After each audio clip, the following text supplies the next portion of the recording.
Kemudian yang berikutnya wasunanuhu, kesunahan dalam mandi. Yang pertama tasmiyatun, yang pertama membaca bismillah. Sebagaimana kalau kita wudu yang pertama kali kita membaca bismillah. Ya, tetapi kalau fi mahallin mu'addan lil tempat-tempat yang memang disediakan buat mandi, buat apa namanya, kamar mandi lah. Kalau di kamar mandi tidak disunnahkan itu dibaca dengan lisannya, cukup jaryun fil qalbi saja, cukup dijalankan dalam hati saja, ya, tidak perlu membaca bismillah kalau di dalam kamar mandi. Kenapa? Karena berarti kalau kita baca bismillah di kamar mandi, kita membawa asmaul mu'azzam, nama yang diagungkan, ke dalam kamar mandi, ya, dan itu makruh hukumnya. Kalau sengaja bisa haram, ya. Makruh itu kalau misalnya kita lupa, kalau kita makruh. Kalau sengaja, apalagi ada istihza, bisa makruh, bisa haram, juga bahkan bisa mengkafirkan kita. Assalamualaikum teman-teman, berjumpa lagi dengan saya di sini di channel Bang Mo.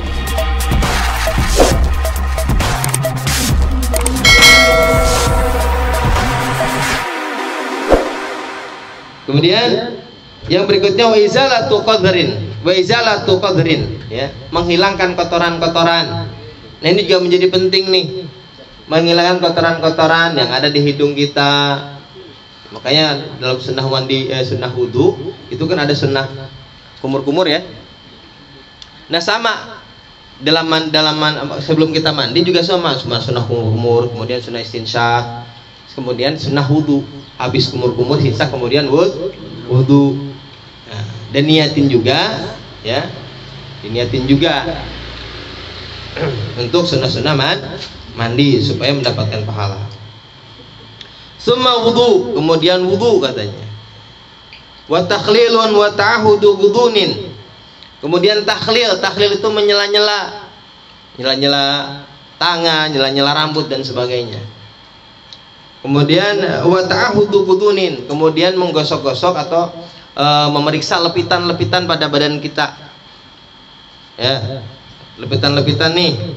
Kadang-kadang kalau yang misalnya badannya gemuk, ada lepitan-lepitan yang kadang nggak berasa, perasaan kita mah udah aja kebasuh.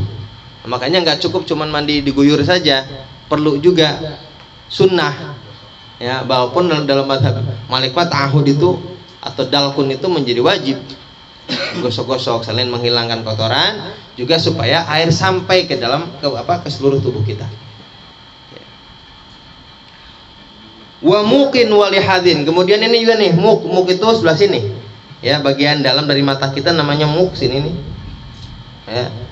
Kenapa menjadi penting? Karena kalau kita bangun tidur ini penuh dengan belek, suka ada cahaya mata yang bisa menghalangi datangnya air, maka juga sunnah dita'ahud, ya, digosok-gosok. Kemudian lihat sini, ya, lihat itu artinya tempat melirik, ya. Jadi sunnah di apa namanya, di ta'ahud, di sela-sela atau digosok lah. Wadalkun, gosok-gosok. Wa tayamunu, kemudian sunnah tayamun mendahulukan yang kanan. Ini pada bagian yang memang bisa tayamun, ya. Kalau dalam wudu kan misalnya tangan dan kaki, sunnah tayamun. Kalau selainnya tidak sunnah tayamun. Mungkin kalau badan mah kita ketika kita basuh badan sebelah kanan dulu, kemudian sebelah kiri, gitu. Atau apa saja yang bisa tayamun, sunnah tayamun, mendahulukan yang kanan. Wa tawajjuhun lil kiblati, kemudian sunnah menghadap kiblat. Wa tarku isti'anatin, sunnah juga meninggalkan isti'anah. Isti'anah itu meminta tolong, ya. Fisobbin, sunnah meninggalkan meminta tolong untuk menuangkan air. Jadi jangan minta tolong untuk dituangkan air, tuangkan air ke badan, ya, dimandiin gitu. Itu makruh, maka sunnahnya tinggalkan.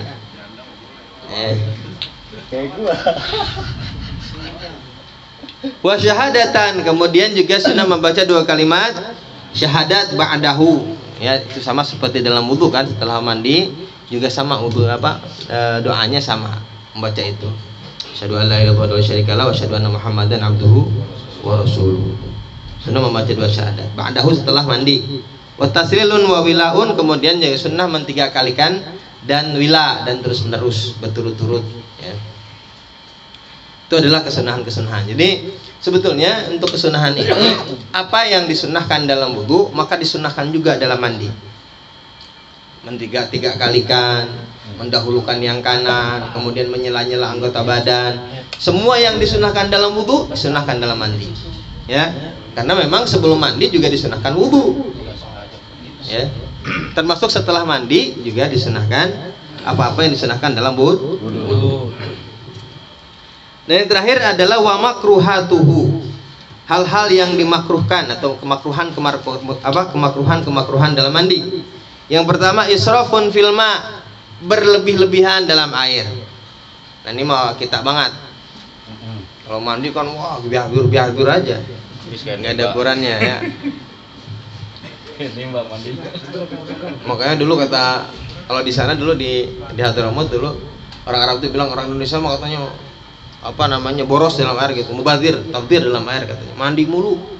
Orang Arab sehari sekali mandi cukup gitu. Ya cuman ya resikonya wangi.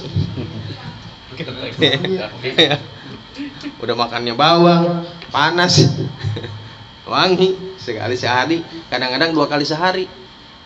Karena katanya kalau orang Indonesia bisa 2-3 kali mandi kan sehari. Wah, boros. Karena kita gara dikit mandi. Nah ini israfun filma, ya, apa namanya, makruh. Bahkan ya siapa namanya Rasulullah SAW itu kan katanya kalau wudu itu jangan kurang airnya dari 1 mud. 1 mud itu kan 1 cidukan begini nih, 1 mud. Ya segini tuh 1 mud. Jangan kurang. Artinya berarti cukup segitu mandi. Wudu. Kalau mandi 3 mud, 1 sok, 4 mud lah berarti 1 sok itu. 4 kali cibukan berarti begini juga cukup buat mandi pelan-pelan dan cobain aja. Ya, cukup. Ya sekarang mau kita ngomong air gampang loh, zaman dulu air coba. Apalagi di Arab ngambilnya bagaimana? Yang punya sumurnya dulu berebut kan Yahudi sama. Ya, saking susahnya. Jadi benar Rasulullah mau mandi memang ya seember kecil mungkin zaman dulu. Ya sulit lah apa namanya. Keadaannya. Iya keadaan juga sulit, tapi berarti dengan air yang sebegitu itu cukup. Ya, cukup banget. Artinya cukup itu ya paling tidak wajibnya sudah dapat. Paling tidak kewajibannya sudah dapat. Wa tarku wudu'in, yang kedua makruh meninggalkan wudu. Jadi sunnah sebelum kita mandi wudu. Nawaitul wudu' li sunnatil ghusli boleh, atau nawaitul wudu' saja cukup. Ya. Atau nawaitul wudu' li rafil hadasil asghar juga enggak apa-apa, boleh. Ya.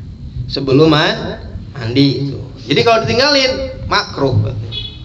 Wa madmadhatin wastinsyakin, juga makruh meninggalkan kumur-kumur dan makruh meninggalkan istinsyak.